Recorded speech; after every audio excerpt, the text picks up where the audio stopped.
What's going on, my fellow Jedi and Padawans? Welcome back to another Jedi gaming video. Thank you guys so much for coming back to the channel, and if you guys are new, welcome. Happy Friday to everybody. The weekend is here, and it's time to grind out some Destiny, getting ready for that February 22nd release with the Witch Queen and Sabathic. We're gonna go into her throne world and see what's up. I am too pumped for that. And thank you guys for always coming back and supporting the videos so I can keep cranking out content to help you guys out, especially when it comes into Witch Queen. We're going to have so much to go over, so much new content. It's going to be absolutely crazy. So thank you guys so much again. And let's get into today's video, going over 15 weapons that I think every Guardian should bring into Witch Queen with them.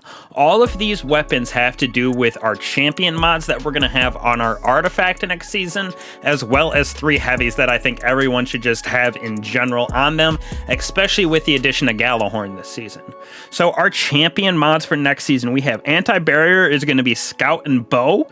Overload, they gave us Auto Rifle and SMG. Unstoppable, they're giving us the Glaive, the new weapon to have Unstoppable, and we don't know, there's probably going to be one more set of weapons that can be, but most people, I'm assuming, will use the Glaive weapon to do that Unstoppable mod. So to start out, we're going to go over our Scouts, then our SMGs, then our Auto Rifles, our Bows, and then finally our Heavies. So to start out right here, I'm going to go over the Night Watch. This thing is absolutely crazy as a kinetic scout rifle. It'll be super good to finish basically anything in the game, especially with those anti-barrier champions. This thing is crazy good, and it's a world drop that you can get this from, so it's super easy to farm. Next off, we have the Hung Juror SR4.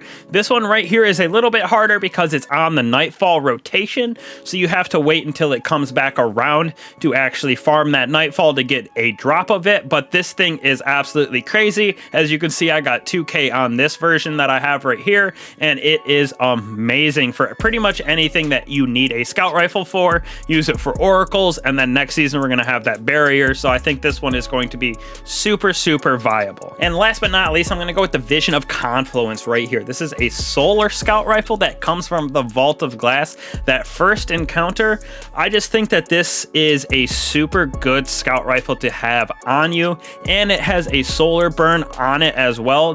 Unlike the 2 kinetic scout rifles that we have, this is like one of the only ones that has an actual burn that I feel like is viable. The Trustee is pretty good as well, but that also comes from the Deepstone Crypt, and I think the Vault of Glass getting this one, the Vision of Confluence, is a lot easier for that first encounter. Next up right here, we're going to go over our SMGs, and they are all in our energy slots with different burns actually. As you can see right here, the Ichlos SMG, it's a world drop right now, and I almost have 21,000, a little over 21,000 defeats on it. I absolutely love this thing, and for overloads, hopefully it does pretty well with the changes that they have to our overloads and being able to stun them better, like they said in the TWAB. Now this thing does create Warmind cells as well, so that's an additional perk to this weapon, so definitely suggest this one. Next we have the Death Adder right here. Now I don't use this weapon too often, as you can see. I got this one and haven't been keeping track or keeping it updated. I just use it in some PvP sometimes,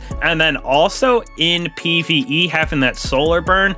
With SMGs not being super meta right now, that's the reason I don't be using this at the moment, so having this as a solar burn in the future is going to be absolutely crazy. You can get Firefly on it, which can also proc Warmind cells, which is kind of cool, but definitely suggest grabbing this Death Adder. It is a world drop at the moment as well, so all of the world drops that I'm describing actually we can get from Banshee, turning in all of those gunsmith materials that we all have been saving up for a long time at this point because they haven't had a use. Well, when you go turn them in, you can get all of the world drops that I'm talking about. Lastly, for our SMGs, we're going to go with the Sayura's Wrath, just because it's a bangin' void SMG. There isn't really too many other ones, and I think this definitely has the best perks on it.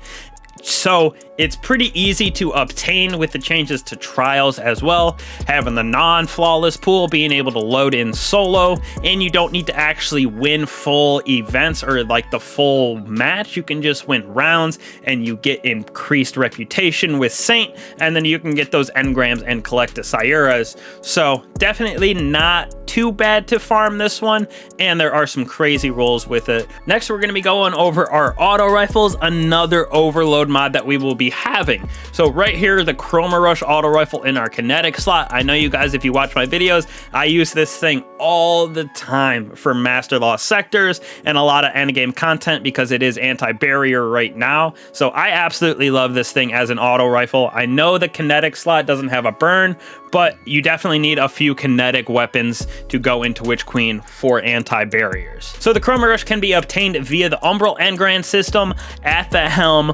Under the Umbral Engrams for this season, you go to the tools of the Splicer one, and then you could focus an Umbral Engram into a weapon from the season of the Splicer and possibly get your Chroma Rush. Next off, we have this solar auto rifle right here, the Chrysura Mellow from this season, the season of the Lost. Once again, you can obtain that via our Umbral Engram system or doing a couple of this season activities. It'll drop from those as well. So this one is definitely a little bit slower shooting rate, but it's with that solar burn, absolutely slaps. I love this weapon so much. Next off right here, don't even have to talk about it, the Sorrows Verse. This thing is absolutely crazy. Did a video on it for a most underrated auto rifle. Having that arc burn on it is a plus, and it's a world drop, so this thing is super easy to farm at the moment. Next up, we have our bows that we're going to go over. So I absolutely love using this one right here, the Kinetic Bow Biting Winds from Europa and Varix, doing events and stuff on Europa. You can get it there.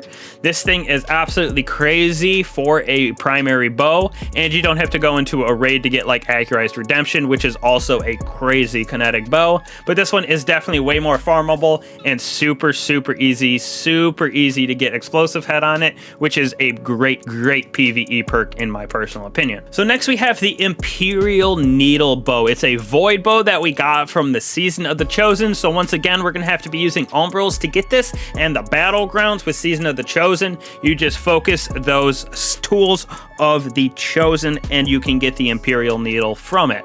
This thing does super well with those void shields, and we're going to be using it for anti-barrier, so this is kind of exciting to have a different burn on the bow. Next off, right here, we have our Point of the Stag. Love this thing with Archer's Tempo and Vorpal, so it's going to be our arc bow for next season, or at least mine. I'm super excited to use this, pull this bad boy back out. Having those barrier champion mods for bows is going to be amazing. This one you actually get from the Monument of the Lost Guardians right there in the tower next to all your vaults. You can pull it out of there using some of your materials. Definitely suggest grabbing it for next season. Last but not least, I'm going to go over our 3 heavies that I think everybody should bring into Witch Queen with them. Not really sure what we're going to be getting with the glaive, everything changing with void. It's going to be interesting with all of these, but I think these are going to be super good still in the long run. So Threaded Needle, this thing right here with our void linear fusion rifle. This thing goes everywhere with me in endgame activities. I have rapid hit Vorpal. You can get auto loading Vorpal on it. I just definitely suggest having Vorpal weapon because it's definitely the most DPS, and with particle deconstruction going away, it's going to take a little negative on that damage, but having Vorpal will still help a lot. Definitely need a threaded on you. Next, I'm going to go with the hothead right here, Arc Rocket Launcher. Because we have Gallahorn and it's giving Wolfpack rounds to our teammates around us when we shoot it, I think having a hothead with explosive light, like our Ascendancy, is going to be absolutely crazy for that extra bit of damage that we get on it, especially with the extra Wolfpack rounds that can come off of it as well if there's one Gallahorn in your party shooting. I think this is going to be a great weapon coming up in the future here, and we have an arc burn on it. Also, just because it has that explosive light perk, not many rockets have it on it, so it's definitely an essential perk to have. Last but not least at all, the Code Duello, another Season of the Chosen weapon that we get from those Umbral Engrams in the helm.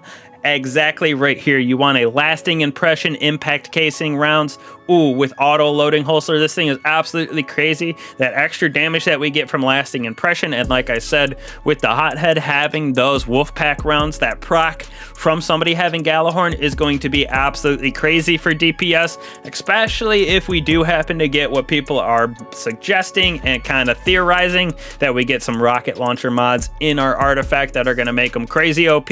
So definitely suggest picking up both of these, the Code Duello and the hothead. Hothead, you want that explosive light on it. Code Duello, my personal opinion, you can get chain reaction, lasting impression. Lasting impression's better for the DPS. Chain reaction's a little bit better for ad clear. So definitely suggest all these 15 weapons are going to be absolutely crazy next season with our anti-champion mods in anti-barrier and overload. Like I said earlier, we don't know the unstoppable ones yet besides the glaive, and I feel like the glaive's going to be super good at those unstoppable. So definitely super excited to see where these go. Hopefully you guys can grab these weapons. A lot of them come from the world drops.